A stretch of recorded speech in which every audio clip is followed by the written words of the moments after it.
This is Sam's O-Gauge Trends, and welcome back to another video here on the YouTube channel. Now in today's video, we are going to be taking a look at the layout and the collection, what kind of updates have been done to the layout, and what kind of new additions have been added to the collection.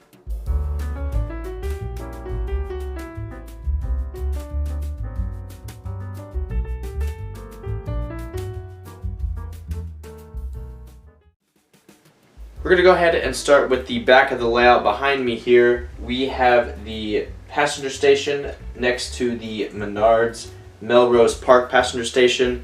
Now, I just kind of wanted to extend the passenger station just a little bit, so I added this Melrose Menards station. It's a great addition. Both of the platforms are pretty level, and both of the roofs are almost the exact same color, so it kind of blends in really well, and I'm surprised it matches this well with my original passenger station. Moving along the track, I have my grandfather's signal placed on the layout. Now, I haven't actually got it wired up yet because my terminal block is full right now and I need to get another one before I wire this piece in. And I also need to do some more rewiring underneath the layout as well. But I think this is a great place for the signal and we'll get it installed shortly. Next to the gate here, we have a Monon Magic sign. This is just kind of a friendly reminder that my layout has a lot of Monon, or is going to have a lot of Monon pieces incorporated into it. I'm trying to personalize my collection a little bit more towards home and make it a little bit more personal, and the Monon Railway was one Indiana Railway. So we have the Monon sign here just to remind everyone that there is Monon Magic on my layout. Now, moving along towards the siding area here, we do have the switch tower with the parking lot redone, and along that we also have the road. So I got tired of that really nasty old dirt path, and in a live stream a couple months ago I redid the road completely and it looks so much better now, in my personal opinion. Along with that, I added a couple more cars to the parking lot, and one in particular is a Beetle car. My mom really likes Beetle cars, so I added one to the layout just for a little bit of more personalization. Moving along towards the icing station, we do have a LCCA Lionelville Cola refrigerator truck. I thought that was appropriate to add to the icing station. And then towards the back of the icing station, we do have the Union Line Pennsylvania System sign that came with the K-Line boxcar. Now, I did a video on the K-Line boxcar a couple months ago. I'll put that in the description of this video, and I'll put it up here in one of the top banners. But it's a really nice car, and I think it's very appropriate to have that sign next to the icing station because that's where that car belongs. Now, moving on towards the back of the layout, we do have another standard train station platform with some figures. It's not lighted. I'm actually thinking about putting LEDs inside of it to light it up pretty similarly to the Melrose Park station, along with the other station platform I have next to it. I want to put LEDs in those. I think it'll brighten up the layout a little bit more when the lights are turned off. On the top of the layout here, not much has changed. The only significance is the LCCA scale vehicles. They're not lighted or anything, but they do add a little bit more traffic to the road. So kind of transitioning from the layout to collection update, I've actually upgraded to TMCC, so I can now better control my conventional engines, and I can control TMCC engines and legacy engines, which is really cool. We're kind of growing and expanding the collection, and this is one way to get more features out of newer and more modern engines. Also, it's really nice to be able to control the voltage from this remote to each line, so I can control my conventional engines a little bit better.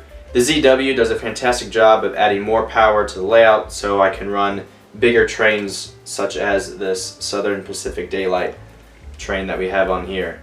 So you might see some new pieces here on the layout, and let's go ahead and talk about those. We're going to start with the outer loop here. We have the complete passenger set for the MPC era Daylight. These cars are very sleek, very clean, and just really ties the whole Daylight set together. That is another MPC era set checked off the list. So it's a great privilege and an honor to have the Daylight set in my collection. I remember seeing that beautiful orange train on TV and DVD and wanting the passenger set. So it's really cool to have the MPC era version of this set. Now moving on to some other items. I recently just picked up the MTH Monon RS3 from Mr. Muffin's Trains. It was a custom run. Unfortunately, that is in the box right now because apparently the smoke unit inside the RS3s was programmed to be in like a steam engine or something like that, and so the smoke unit is a little bit too powerful for the RS3 to the point where it gets really hot and it actually can melt the shell. So that was the report from Mr. Muffin's Trains, so I will send that his way to get repaired. Mr. Muffin's Trains is my local train store that I go to. So that's in the box right now. I'm going to take it back with me to school here in a little bit, but nonetheless, I did do a video on it earlier. I'll put it up here at the top somewhere and you can watch that in action. Next up we have the Monon MTH Premier Hopper. A good friend of mine sent this to me to add to my Monon collection. It's a really highly detailed hopper car, beautifully done, pretty hefty weight to it for MTH Premier, and it's something other than a boxcar for Monon, so that's pretty cool. So there's that. Next up we have this elegant Santa Fe hopper from Atlas. Now I actually picked this up at my local train show. So at school I'm part of a train club. It's called the Muncie and Western Railway, and we actually hosted a train show. We had great attendance. There were excellent vendors, a lot of post-war stuff. I saw a lot of 64 boxcars. All in all, a great turnout, and I was really impressed, especially for it being Muncie. The club did an excellent job hosting the train show, and I can't wait to go back again next year and host it next year. But nonetheless, I picked this up from one of the vendors for $40, and this is an Atlas piece, very detailed, very hefty, and it's a great piece. Now unfortunately, this does not turn 036, so this will be running either at the club layout or on my future layout. But nonetheless, it is a absolutely amazing hopper car, and I just keep adding Atlas stuff. Next up, we have this MTH Monon Fruit Growers Express insulated refrigerator car. Now, the Monon Railway actually used these in the 70s, so it's a great addition to my Monon train along with my Monon hopper. The next addition to the collection is a MTH Rail King Atlantic Coastline boxcar. I picked this up mainly because of the paint scheme. It's all white and red lettering. It looks very sleek, very clean. It goes really well with all my Menards boxcars and MTH and Lionel semi-scale boxcars, and it actually matches quite well with some of my scale pieces as well. I think this boxcar really caught my eye because of the paint scheme, the white with the red lettering, and my school colors are red, white, and black, so this caught my eye instantly. So really cool piece, and I love the paint scheme. Very sleek and very clean. Last but certainly not least, we have a really cool model. This is the Atlas Scale Caboose. Mr. Muffin's Trains had this in store, and since I had a Monon engine, I needed a Monon caboose. So we have this one here. Highly detailed to scale model. Very, very delicate, a lot of the detailing, but it is a beautiful, beautiful caboose with LEDs inside. So great piece, and now I have a complete Monon train. It wouldn't be a model train video without some trains running. So on the outer loop, we're gonna have the full daylight set. Now I can't run all 6 passenger cars, even with the ZW. It drains a lot of power. So we're gonna have 4 passenger cars and the daylight, and then on the inner loop, we're gonna have the Santa Fe Hudson with some boxcars, including the Atlantic Coastline boxcar. So Future Sam, play the clips.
Alright guys, that's it. Thank you for watching. Thank you for taking time out of your day to watch my videos. I know I've kind of fallen off YouTube. I haven't posted in quite a while, and I figured you guys deserved a layout update and collection update. So here it is. I'm sorry for the leave of absence, I guess you could say. School and swimming has consumed a lot of my life, but I've had a little bit of a break, a little bit of chance to get away, so I thought I'd film at least a layout update and collection to let you guys know that I still am into trains and I'm still here. So thank you guys for watching, and I will see you all in the next video.